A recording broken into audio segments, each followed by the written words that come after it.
Welcome to Lane Turo University. My name is Conrad Layn. I'm going to share a strategy on how to remove bad reviews. And unfortunately, just because you're a par host or a tour host and you do a good job doesn't mean you always have good reviews. And unfortunately, there's so many par hosts and regular tour hosts and all-star hosts that suffer and their metrics are destroyed because a tour gets angry because they charge them for a claim. So they're not happy with the deductible. They want to maybe settle it outside of Turo and you choose not to, they give you a bad review. Or they give you a bad review because they're caught smoking your car and left smoking paraphernalia.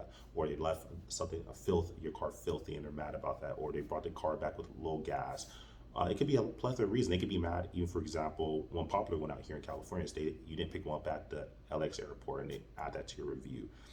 So it's just really unfortunate, especially the situation where maybe you have to cancel a trip because you're harassed or being disrespected or violated, and you get a bad review because you get an automated cancellation review. So I'm gonna share how to get these bad reviews removed because if you don't, it's gonna really destroy your business. You can end up being removed from the Turo platform for reasons that don't even involve anything you've done wrong. So, anyways, follow the screen through. Let's get right to it. Yes, unfortunately, it's very unfair that Turo hosts are strike down with bad reviews. And a lot of times it might not even be your fault. Now, if you did a terrible job, then you deserve a bad review. But there's times where it's just retaliatory, where a Turo guest might be angry because they had to spend money maybe to catch an Uber or Lyft and they want you to deliver it to them at an airport and you're not allowed to, for example. Or they might be mad because you found out that they were smoking, you charge them a fee, or you charge them a claim. They're not happy about the deductible that they chose and it's retaliatory. Unfortunately, it's Turo understands this, and they have gotten a lot of complaints from par hosts and tour hosts alike that fortunately they'll get unfair reviews and they get stuck, and that's a big deal because that can affect you being a par host. That affects your qualifications of why you're even on Turo, where Turo could remove you from the platform if you have too many bad reviews, especially if they're falsified and they're not even real and you can't prove it. Like, for example, there's even times where a Turo guest will leave 1 star, not write anything, and you can't do nothing about it. And it's clearly that they're mad with you. But Turo will just leave it there and it hits your metrics. It's really unfair. But Turo is working on ways of making sure you have to write something. And like I said, there's even guests who write period and they give 1 star and it's because they're mad at me because you filed a claim or you filed a smoking fee against them that after they smoked or left the car dirty. It's stuff like that where you have to really protect yourself. There's not a lot that will protect you, to be honest, but there's one policy, and I left it in the description below, removing a review. It's going to go over a few different processes. So let's get right into it. So, written reviews.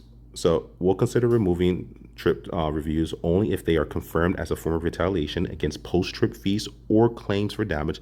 This is good and bad because it's good because, okay, if it's for retaliation against post trip fees or claims for damage, that's great. But it does not mention a guest that what if they didn't actually write anything? They just left you a 1 star, as I mentioned earlier. So maybe you charge them $10, right? For maybe some type of fee and everything, a poster fee, or they got charged a late fee, and they're mad about that. They could tell you they're mad about it, but if they don't type it in there saying they're mad at you and just leave a 1 star review, you can't get removed. So you have to do your best to try to prove and be an investigator and prove like, hey, look, I gave them perfect service. I did went above and beyond, and now they're giving me a 1 star review, and I did all these great things. Why do I deserve a 1 star review? It's terrible, and you might be stuck with a 1 star review, but you have to do your part. But this is if they do mention that they're angry with you in the messaging or even text messaging, you'll want to upload that to your trip photos as proof. Are incentivized by a promise for payment, extra service, or a discounted rate. If they're telling you in the message, hey, I want a discounted rate, or hey, can you give me extra service, etc. Here and this, a promise that you can actually get it removed. That's your proof that they probably gave you a review because you didn't give them extra services, you didn't pick them up at the airport, you didn't give them a discounted rate. They're angry. That's the whole point. Are motivated by a threat of extortion. If they're trying to extort you, that's clear. Contain personally identified information such as addresses, phone numbers, or last names. That's one. If it's in the review, you can get that removed. Include profanity or vulgarity if they're vulgar with you, if they use abusive or harassatory language or verbiage. Reflect booked trips that didn't take place. I actually experienced this. The way this works, And this could work in different fashions, but the way it worked for me was the Turo guest had a trip that got canceled. Then they wanted to rebook with me, and they were angry because the price was higher. So what they mentioned in their review was that, hey, it's not fair, even though they canceled the review.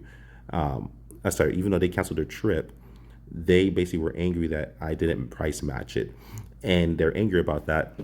And why should I price match it? If I want to, great. If I don't want to, I should have that right. You don't have to book my car again.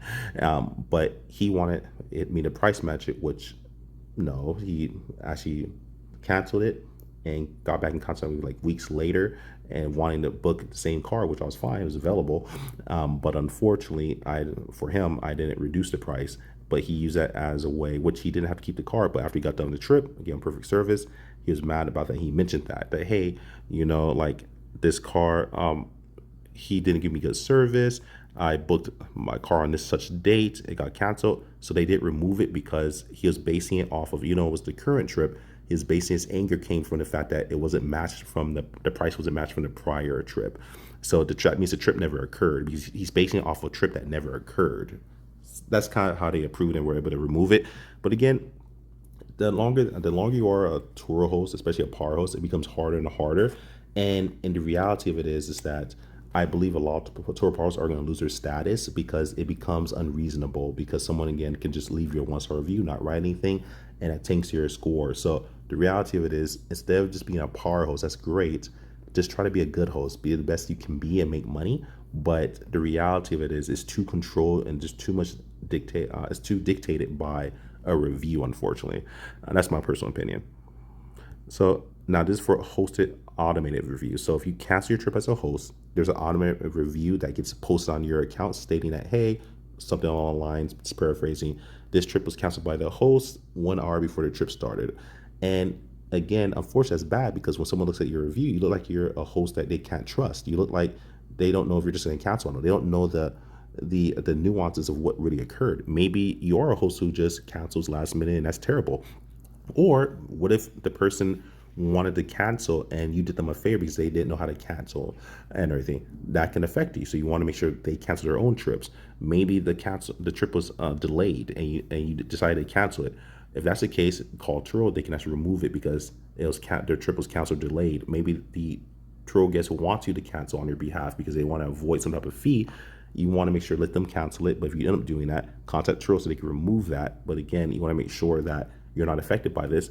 One good one is if you feel uncomfortable due to harassment, concerns about guest behavior, or guests expressing interest in prohibited activity, vehicle required or valid urgent maintenance. And another one, if they don't have proper license at the trip, you can actually cancel and call Turo, and they can actually remove the automated review. But anyways, just want to share a few ways on how to get bad reviews and automated bad reviews removed. It's unfortunate, but does happen. I left the policy and description below on how to get this done. Pretty easy, and that's about it. Ciao.